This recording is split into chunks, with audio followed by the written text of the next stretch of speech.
Hey everyone, welcome to the RotoGrinders Morning Grind Podcast. I'm your host, Stevietpfl. It's Wednesday, it's June 21st. We have a 7-game slate to talk about here on today's podcast. 7 games on FanDuel, 6 games on DraftKings for the main slate here on Thursday night. Joined today by my buddy TJ, Mr. Spidey himself. TJ, what's happening, my friend? Doing pretty well, ready to break down Wednesdays MLB slate. And I'm going to be honest, it's been a long day. Still waiting for a few things to go right on Tuesday's slate. Hopefully we can get things picking up a little bit. But yeah, nice to see you, ready to break down Wednesday. Yeah, I mean, my slate, I'm waiting on, I was just telling you, Detmer is going to make or break my slate. It looks like I have 2 really good teams that have Detmers.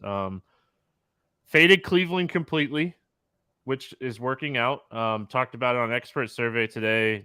I can't believe, we were talking about it on the podcast about them being in a good spot, but I was shocked to see, what their ownership was. They were projected as, the highest owned team, and, Ramirez pushed 30+%. So completely faded Cleveland, single entry, 20 entry max, all that stuff. So far that's working out. Hopefully it can continue.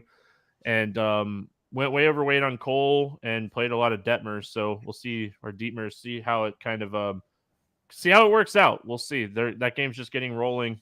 He just struck out Mookie Betts, so hopefully that's a good sign. But yeah, ready to move on and talk baseball here for this Thursday or Wednesday. I just did the same thing you did, but I said Thursday instead of Tuesday. So we're gonna start with the FanDuel only game. Braves and Phillies. It's a 9 total. The Phillies are a 120 favorite. We got Smith Shawver going up against Nola. Again, we have to remember this is FanDuel only. Any interest here in Smith Shawver on FanDuel? I don't think so, really. With this game being so much earlier than the other ones, and the matchup not being all that great for either of these guys, he's been priced up. I don't think I really want to be getting to him. Yeah, overall, on a one pitcher site, I just don't think this is the right spot for him overall. So I think I'm going to pass. And then Nola on the other side of this game, his price on FanDuel is nice. But I just 9,300 is a great price tag for Nola. If we were looking at last year's 28.5% K rate instead of this year's 24% K rate, he struggled a lot more hard contact. The Braves lineup is really good. I just don't see myself pitching either one of these guys on a one pitcher site like FanDuel today. The thing is that I kind of find with this one is it's a tough matchup against Atlanta, right? 9,300, great price tag for Nola, but with this one being so much earlier than the other ones, I mean, I don't think there's only the one late night, or no, there's the 2 late night games. So we could still be waiting on some lineups. I don't necessarily think I want to be locking in a pitcher in an incredibly difficult matchup against Atlanta early in the night when we're still potentially going to be waiting for some lineups in those last 2 games. And so I likely would press the fade button, but 9-3 for Nola is a very good price tag. So I wouldn't yell at people for doing it. No, I mean, the price is nice if you're just thinking of pure upside and ceiling. All right, let's talk about bats over there on FanDuel. Looking at it, I mean, Acuna's expensive, Olsen's expensive, Sean Murphy's banged up right now, so we could potentially see a good lineup spot. The 2 guys that are standing out to me, and I mean, this is large field tournament stuff only, is Eddie Rosario at 3K and Austin Riley at 3K. Austin Riley, tough matchup, righty against Nola, but 3K for Austin Riley's ceiling is always nice. I just like the price tag more than anything else here at 3,000. Yeah, he's just been perennially underpriced on FanDuel for a really long time now, and so I agree he's a strong play. But outside of that, I think I just want to X button on this game and treat it as a 6-game slate. No interest in the Philly bats. Schwarber always. like Kyle Schwarber on basically every slate. But outside of him, like you can always do kind of a little mini stack with Real Muto, who's been hitting the ball really well. You add in Harper in there. Bryson Stott's been hitting the ball well as well. So I don't hate it, but they're not going to be at the top of my list. Yeah, my only problem with like Philly on FanDuel today is the pricing. Trey Turner's price really jumped out at me on FanDuel at 3,200. I think that price is really nice, but Harper and Schwarber 36 and 3,800 I don't think is terrible. I could see doing like a 4-4 stack and using Philly as like a one of the 4 stacks over there on FanDuel. And like with them not being included on the DraftKings slate, maybe they're not researched as much and the ownership's down a little bit because a lot of people play on both sites. So, all right, moving on. We're going to start with these 7:00 games. This is where the DraftKings slate starts, and we don't have to look at just FanDuel pricing. Mariners and Yankees 7.5 total in this game. The Mariners are 175 favorites. We have Brito and Castillo facing off against each other. Any interest here in Luis Castillo at 10,100? Yeah, I do. I think he's probably going to be my SP1 on this slate. I like him quite a bit. I do like some of the guys in the cheaper range today, but if I'm going to be spending up, he is my favorite to do so with today. Yeah, I mean him or Otani or Gray. I think any of those 3 guys at the top are fine. Pitching, we've been very spoiled this week with pitching so far. The first 2 days of the week, there was a lot of pitching options. Today, the pitching options not as much. Man, it's not as much. But all right, let's. Oh, I mean, I guess. Do you have any interest in Brito on the other side of this game? Not really.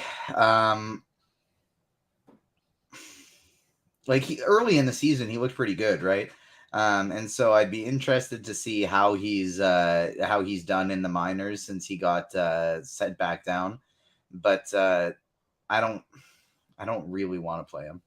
Seattle's got a ton of strikeouts, right? But I don't really want to play him. He's just not a huge strikeout guy in general. So I mean, that's my biggest issue here is he has a high walk rate, he has a low strikeout rate, he gives up a ton of power to both sides of the plate, more righties than anything else. And I mean, Teoscar, Julio, France, Suarez, it's always concerning when you're kind of looking at it overall. So for me, I'm probably going to pass on him today. I kind of like the Seattle Bats. You know, we really haven't had a chance to play them much in this series in Yankee Stadium. And I mean, it's such a huge ballpark upgrade for them. I think this is where we're looking at potentially a mini stack or even a full stack for Seattle today. Yeah, I like it. Especially some of these guys at the top of the order, Jared Kelenic, Julio Rodriguez. Big fan of these guys today. Kelenic at 4,700. That's a price I like. Teoscar Hernandez at 33 has just been way too cheap for a while now. So I agree. I'm with you on these Seattle guys. Any interest in the Yankees here? No.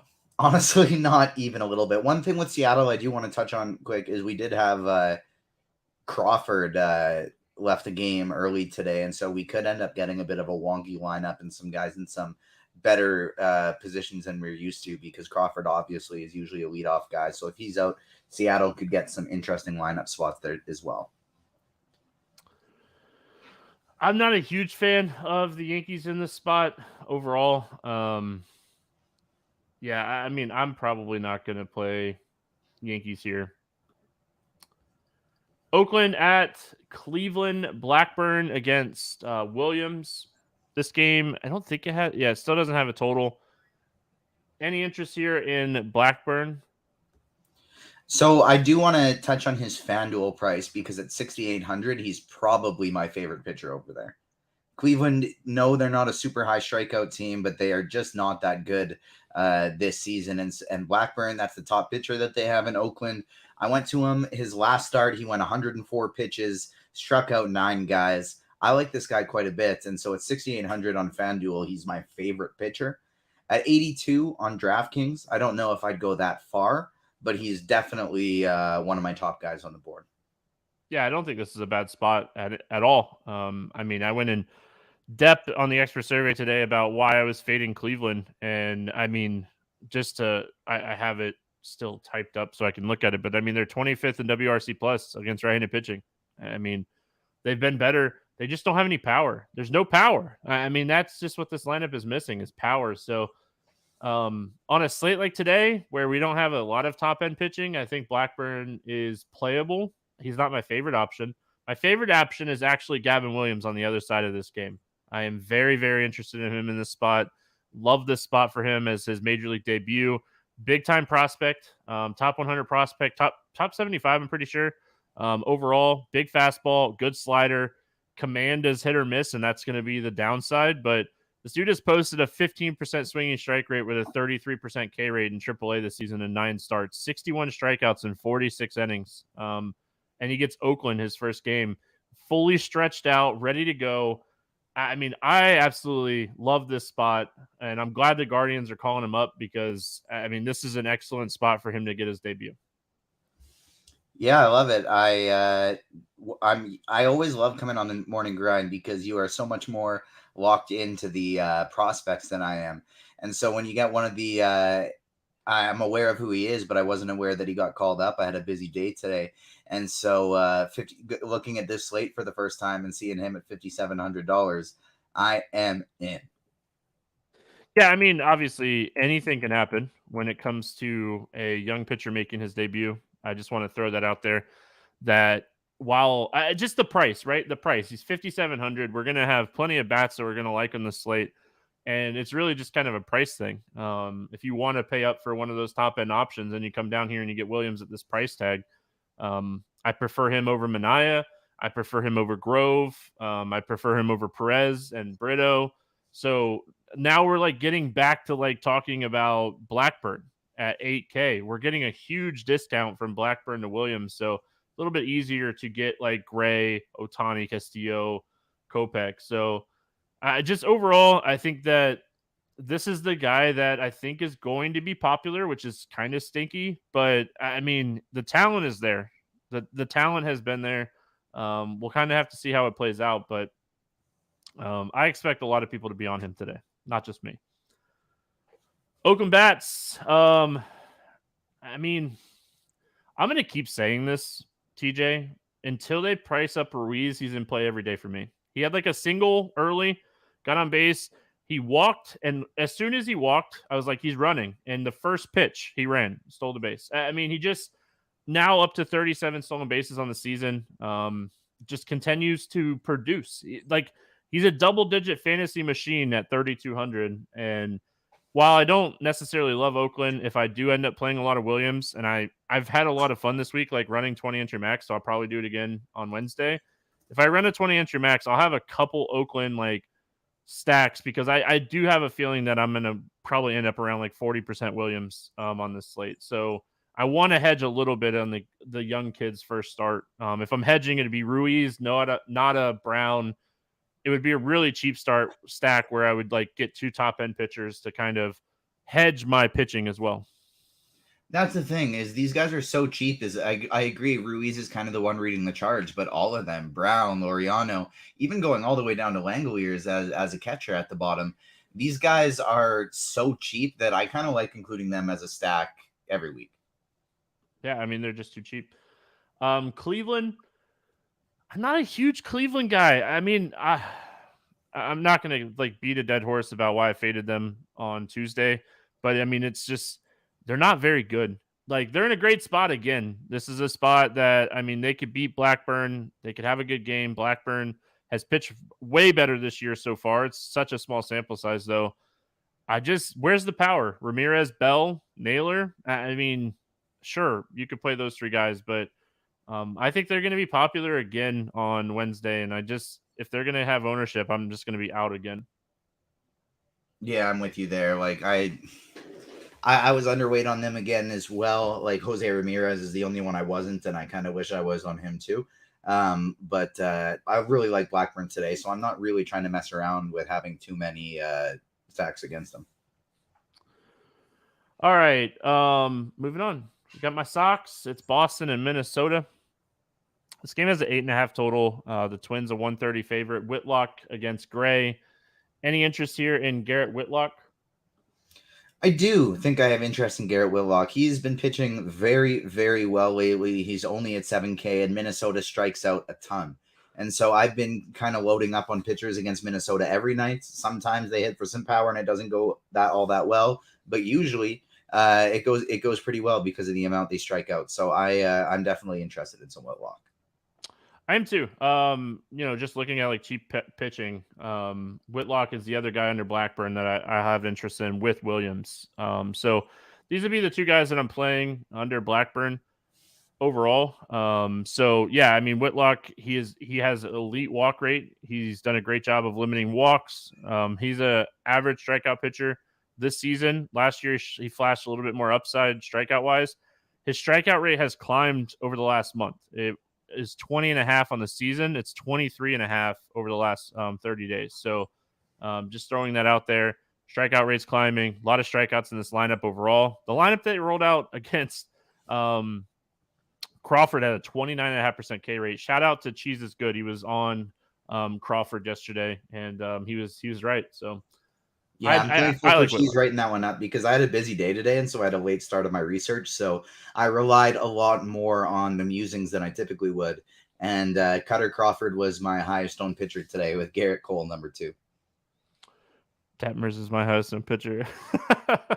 It just worked out that way. Him and Cole were I had 45% of each of them today. Sonny Gray, other side of this game, 9,700. Sonny Gray has struggled recently. And Boston's a low strikeout team, which is always concerning when you're looking at matchups overall. The one thing that I do want to point out is Boston doesn't strike out against sinkers, and that is the pitch that Sonny Gray has used this season to really generate strikeouts and swing and misses. He has this new sinker. It's his new shiny toy. I kind of off of Sonny Gray today, but I'd probably play him a little bit just because of the pitching slate. I'm kind of off because I just don't really ever like to play pitchers against Boston. This is a pretty good team.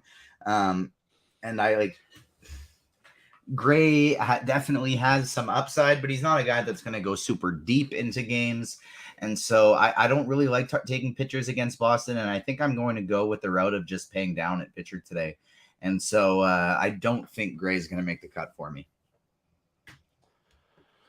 I completely understand. In a 20-incher max, if Gray's projecting for pretty decent ownership, he's someone that I'll probably not play for what it's worth. Boston bats. Sonny Gray's a good pitcher. He's been struggling recently. I could see stacking Boston here. They're on the road. They're getting that guaranteed 9 innings. They're not my favorite stack, but I think that there is plenty of upside in this lineup to stack them on any day. Yeah, I'm with you 100%. It's not going to be my most targeted game on the slate. There's definitely going to be a few that I like more, but Boston is going to be among the Boston will be in my pool. Minnesota's going to be in my pool. Sorry, I got a little bit off track for a second. I saw Arizona's live odds went up to over plus 1,000. So I was like, ooh, maybe I got to get some in here quick. There you go. Minnesota bats.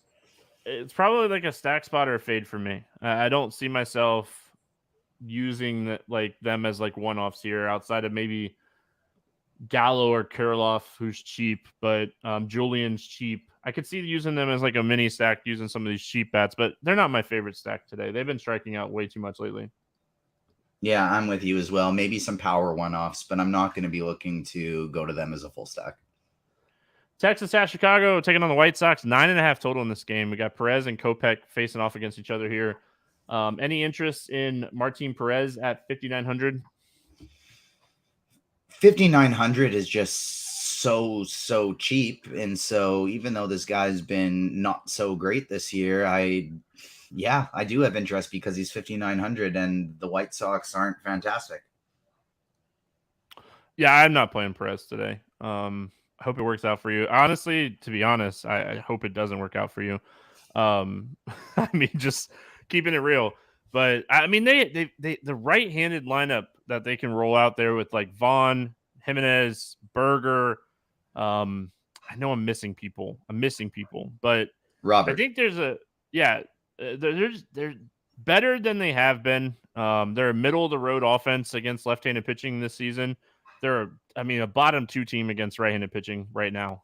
So I like this spot a lot more against the lefty. And like Martin Perez has a 350 WOBA and a 16% K rate this season. Like, give me all the Williams over Martin Perez today. I'll take the shot on the prospect making his debut against Oakland rather than Perez in a good ballpark for home runs against the White Sox. So I agree with that. 100%. This is just somebody that in my 150 max, I don't mind taking shots on because he's below 6K. For sure. No, listen, under 6K, he goes out and puts up 15. You're like, all right, that's doable. Kopech on the other side of the slate, right? What's that? Especially on this slate. Yeah. Yeah. Kopech has flashed plenty of ceiling this season at times. His strikeout rate is at 26% or 26.7% over this season. Over the last month, it's at 32.5%. He's had some huge games. Any interest here in Kopech against Texas? He is looking a lot better, and so I have interest in him as a pitcher in general, but Texas is a pretty strong offense, and I don't really like taking pitchers going up against them. And so he's going to make my MME pool, I think. I would probably rate him a little bit ahead of Sonny Gray, if I'm being honest, but not one of my favorites.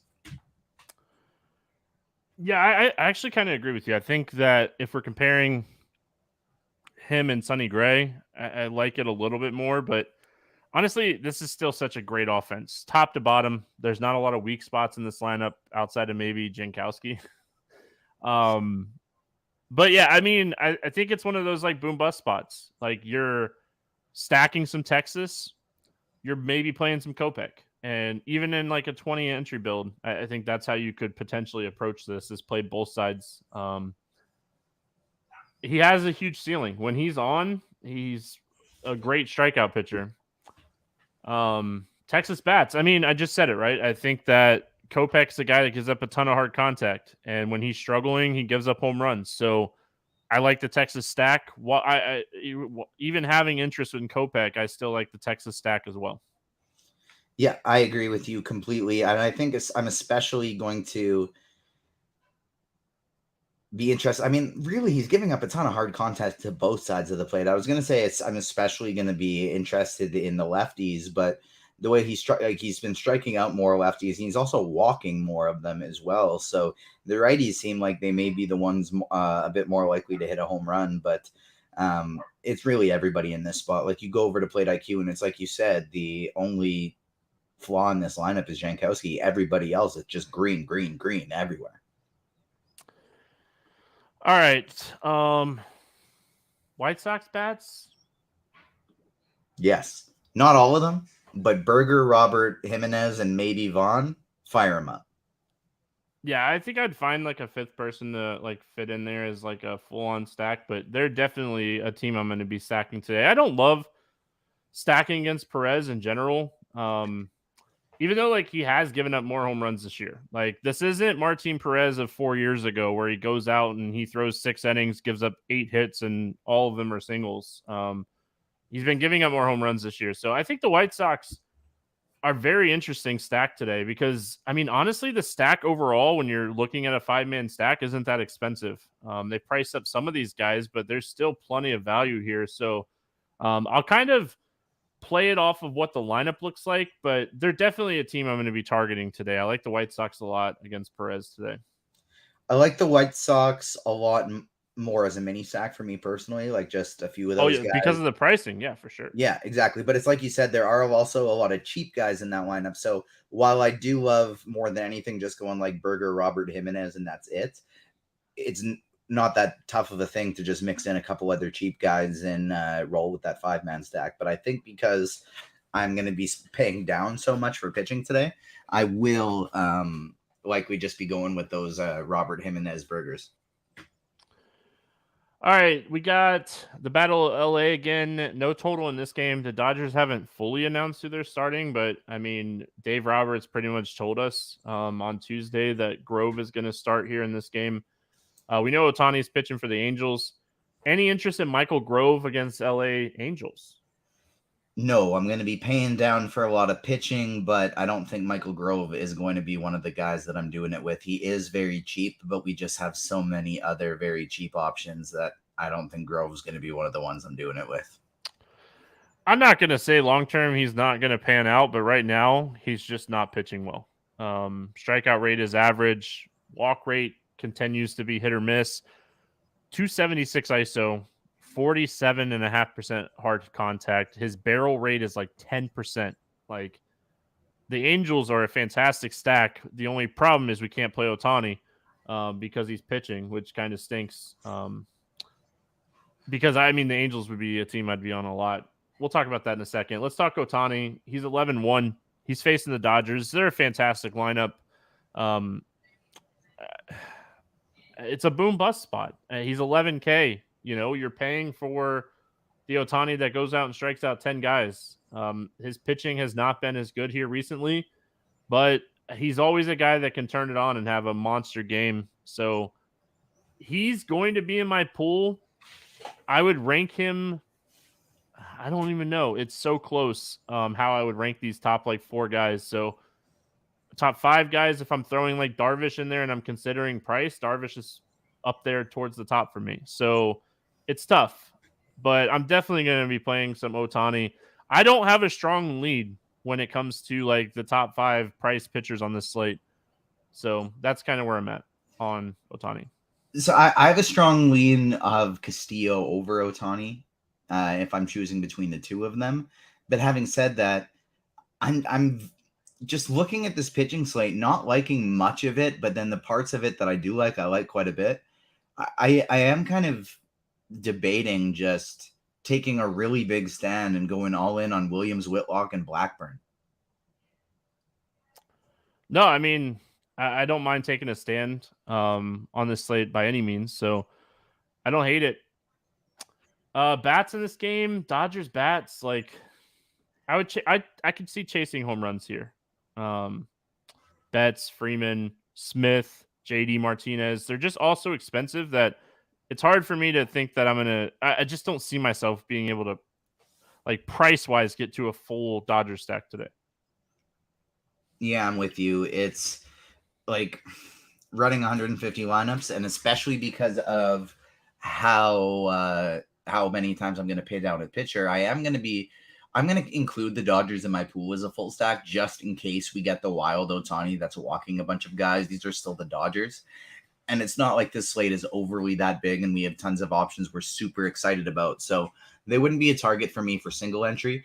But because of it depends on which Ohtani we get, right? And it depends the umpire he has. It depends a couple strikeouts that turn into walks just because the guy doesn't swing or they're just on the edge could be a very, very big difference in a score against a team like the Dodgers. Against a weaker lineup that strikes out a ton, you can get away with a couple walks and then you just strike 3 guys out in a row and you're good. But this Dodgers lineup has 2 guys who strike out over 20% in it. So I really don't I'm not planning on getting to a bunch of Ohtani, but I do really like the idea of getting to a lot of Dodgers. Angels. The Angels are going to be such a tilting team today because Ohtani is going to hit a home run and we're not able to play him. Hear me out, DraftKings. Hear me out. I don't know if it's even possible to do it, but I would love to have Ohtani available for a hitting position and only scores hitting points the same day he's pitching. I don't know if technology-wise it's possible or legally if it's possible, but dude, it'd be so nice because the Angels are in a great spot today. Grove is a guy you can target. We've targeted him a lot this season. I think this is a spot you could definitely stack. It's just you're missing the best bat in the lineup. Sorry, Mike Trout. Ohtani's been the best bat in the lineup this year. So it stinks that we're not able to play Ohtani. He's been the best bat in the league this year. Yeah, he's been fantastic. Him or Acuna. So I would honestly, if I had the choice today of could I play him as a hitter or pitcher, I would play him as a hitter. I mean, I think his ceiling is massive today, but we can't. So not spending any more time on it. Love Trout in this spot. Drury, as good as Drury has been this in his career against left-handed pitching, this dude's been smashing righties. Really like Drury in this spot. Hunter Renfroe if Moniak is in the lineup, like I'm going to get to some Angels here today because I love the spot overall against Michael Grove. Yeah, I'm with you as well. And it's going to be an interesting lineup. If there is a plus for Grove, it's that he struck out almost 29% of right-handed bats so far this year. It's a small sample size, but like this is a mostly right-handed lineup. And so I do think we're going to get Moniak in there. And I think he's very interesting because Grove hasn't struck out any lefties. He's given up a 55% hard hit rate. Like, even though we can't play him in DFS, I'm definitely going to be betting on Ohtani to hit a home run. Might even make some parlays for Ohtani to hit 2+ home runs. But it's going to be tough I think, for me to want to full stack this team depending on how right-handed the lineup is. But if we get, say, like Matt Thaiss in there at catcher batting 5th again, I'm going to have more interest the more lefties that there are in here. But it is going to be tough to stack them without Ohtani. If you were to take one right now, just as a hitter, moving forward, assuming you're getting them full healthy careers and only as hitters, are you taking Acuna, Tatis, Ohtani, or Alvarez? Probably, man. I think it would be Acuna. I think Acuna has the highest ceiling out of those names you just mentioned. But if I had to take a guy over the next 5 years, it'd be Ohtani for what it's worth. But I mean, you're talking long term. And as much as we all love Ohtani, I mean, he's 28. Where I think Acuna is 24, 23. Yeah, Acuna's 25, and 25. Tatis is 24. I think I'd take Acuna, man. Alvarez is 25 as well. But I mean, the ceiling that you get from Ohtani's pitching and hitting, yeah, it's such a tough call. I don't know if I'm Ohtani and the Angels, man. I don't know if I even have him pitch anymore. Like, I know what he's doing and what he can do, but I think I'd take Acuna. All right. I just wanted to throw one more thing out there. Jared Walsh is 2,500 if he cracks the lineup. I know he hasn't been playing a ton here recently. I do like him if he cracks the lineup. He has plenty of power. He's been awful at the plate, but he's been hitting a little bit better batted ball wise here recently. So I just wanted to throw Jared Walsh out there as well. Oh man, Detmers has got 4 through 3, just struck out Mookie Betts again. Let's go. San Diego at San Francisco. This game doesn't have a total either. I assume they're thinking that like Manaea will have an opener because it's been like that type of like opener situation for Manaea here recently. So I'm guessing that's why we don't have a total for this game. Darvish pitching for San Diego. San Diego's going to be a favorite in this game, I would assume. Let's talk Darvish. He's 8,700. The Giants are a team I don't typically like to play a lot of right-handed pitching against overall, but they're dropping down a little bit. I like Darvish's upside on a slate where we're just searching for some type of upside here. Yeah, especially because he's got a nice price tag on him as well. This is a guy that's actually been better to lefties this year, at least in terms of strikeouts, like striking out nearly 30% of lefties, only 21% of righties. So that actually could bode well for his upside. Definitely is worrisome when it comes to home runs, but it should bode well for his upside. And so he's definitely in the pool. I think I like him better than any of the top tier guys in terms of prices. Kind of where I'm at. I'm not touching the opener situation for San Francisco, or if Manaea pitches, I'm not playing him either. I also think like it's interesting. Wade got scratched on Tuesday. He's dealing with like a tightness on his side. That would help Darvish as well. Lamont Wade has found a fountain of youth, and he's been a great hitter here recently. Let's talk bats. San Diego, they're a full stack option, I think. Whether it be Manaea or an opener, I think this is a team you can full stack today. So especially if it's Manaea, I think this is actually my favorite stack on the board. Fernando Tatis going up against Manaea is my favorite individual hitter on the board for sure. I love me some Machado. I like Bogarts. I feel like this is one of those games that we can randomly see Kim in the leadoff spot, something like that. Gary Sanchez, as long as he's in the lineup, is probably going to be my favorite catcher. Give me all the right-handed bats against Sean Manaea, and even the lefties in a stack too. Nelson Cruz is 2,400 on DraftKings. If Manaea is the starter and pitches in this game, 2,400. He hasn't been playing every day, and he's actually been hitting better recently, not playing every day. So I like him against lefty.